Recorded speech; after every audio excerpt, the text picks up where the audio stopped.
দেখুন বন্ধুরা, পুলিশের চোখকে ফাঁকি দিয়ে আসামি পালানোর অভিনব কায়দা দেখুন।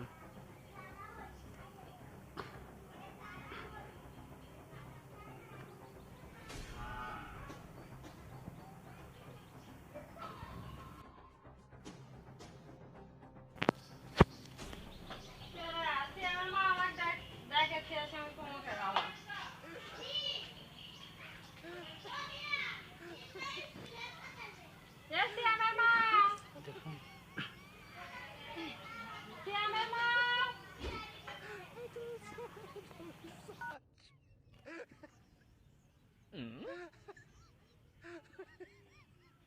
পুলিশকে কিভাবে বোকা বানাচ্ছে দেখুন। পুলিশ বুঝতেছে না কি হচ্ছে।